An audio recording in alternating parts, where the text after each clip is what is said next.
wrote this after I watched an SBS a show, Q&I type thing that was on menopause. And I was extremely disappointed in it because it was still all about what was happening for the other people in the life of the woman going through it. So this, I haven't looked at this for a while. I've pulled it out. It needs some polish. But it's something I want to say as well. So I'll just launch into it and say it. So it's called menopause. I have something to say on this subject while others are so busy talking about what menopausal women experience. They talk about the moods, the anxieties, the weariness of those that can't keep pace anymore. Discussions about menopause always circulate back to what it is for the other looking in. I want to talk about what we experience in our bodies. For starters, menopause, the cessation of the menstrual cycle, is simply one of a cluster of symptoms of physical effects associated with the climacteric, the change of life. There is not one moment when you bleed and another when you do not.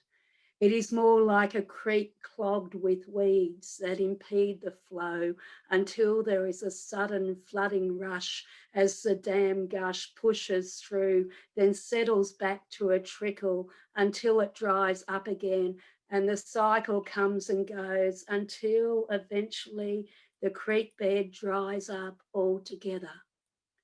Dry, the dry, shriveled womb.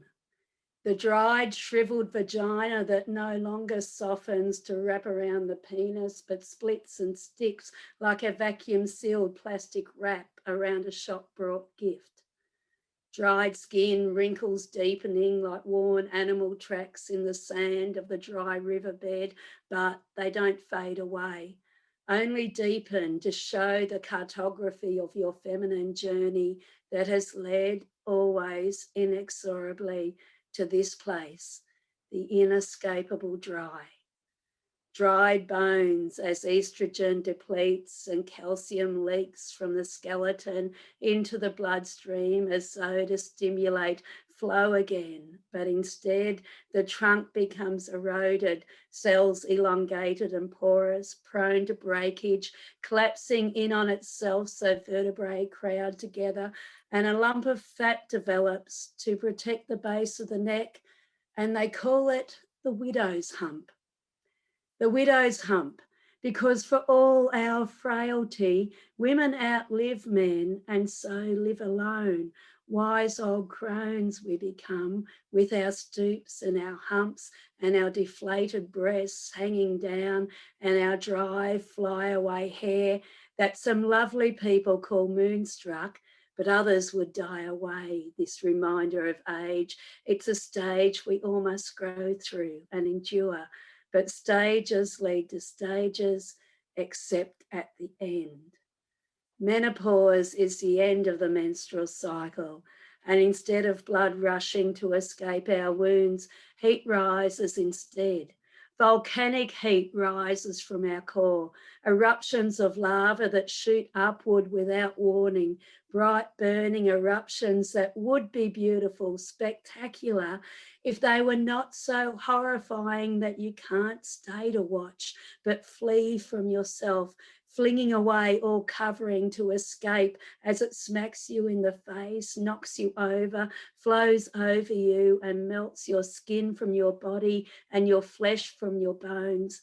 And after it has flowed on, you are left defeated, face down, prone on the ground where you stay until you risk moving again and crawl back to the edge and look down into the crater of what you have become. So if you tell me that I'm moody, hypersensitive, cranky, hard to live with, and that's how you experience menopause, that's what the climacteric means for you, there's no argument from me. I'm harder to live with than you could possibly imagine looking in from the outside at this aging body. and turning away from the heat.